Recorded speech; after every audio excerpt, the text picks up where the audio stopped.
अपने अभिभाषण में आज जिक्र किया इमरजेंसी का कि 75 साल पूरे हो, उसको लेकर के क्या किया? अच्छी बात है, राष्ट्रपति जी ने जिक्र किया, लेकिन जो अघोषित इमरजेंसी आज चल रही है उस पर भी जिक्र करना चाहिए ना। कहाँ जो है वंचित वर्ग की महिलाओं को आगे बढ़ने का अवसर मिला है, और जो 80 करोड़ लोग हैं जिनको सस्ता राशन की बात चल रही है वो कौन लोग हैं?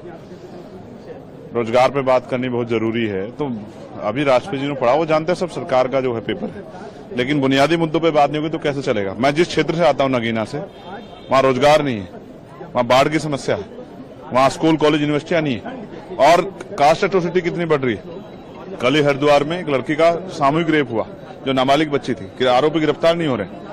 तो राष्ट्रपति जी को हम तो उम्मीद करके बैठे राष्ट्रपति जी बोलेंगे इस पे कि जो देश में जो आज हालात हो रहे हैं, एनसीआरबी का डाटा कहता है महिलाओं पर इतना उत्पीड़न हो रहा है, इस पर भी बोलेंगे, लेकिन ऐसा कुछ सुनने को नहीं मिला। तो अभी कोशिश करें कल अपनी बात कहेंगे। नीट का जिक्र भी किया उन्होंने कि नीट के खिलाफ सख्त से सख्त कार्रवाई होनी चाहिए, मगर लीक क्यों हो रहा है? आप ये सोचने की सवाल है ना। आप पे तो सब कुछ है, आप पे पूरा जो है एडमिनिस्ट्रेशन है, आप पे पुलिस है, आप पे इंटेलिजेंस है, आप पे अर्धसैनिक बल, फिर लीक कैसे हो रहा है? चोरी कहाँ हो रही है? चोरी को पकड़ना पड़ेगा ना। तो कब कल होने वाली चीज भी कल होगा, जैसे हत्या होगी है तो कार्रवाई होगी, ये क्या बात है? हत्या होनी बंद होनी चाहिए ना, सवाल ये।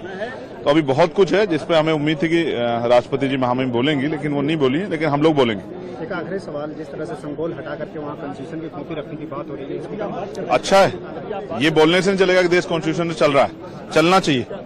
चलेगा तभी देश में बदलाव होगा, और अखंड भारत भी तभी बनेगा, मजबूत भारत भी, सम्राट अशोक के सपनों का भारत भी तभी बनेगा जब संविधान के आधार पर देश चलेगा और सबको मौका मिलेगा।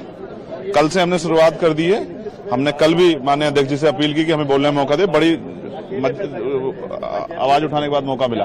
तो नई पार्टी को मौका मिलना चाहिए, और क्योंकि हम भी बहुत लोगों के चुन के द्वारा भेजे गए वो हैं, अपनी मर्जी से नहीं आए, जनता ने भेजा अपनी बात रखने के लिए, तो उनकी बात उठाने का मौका नहीं मिलेगा तो फिर क्या चलेगा।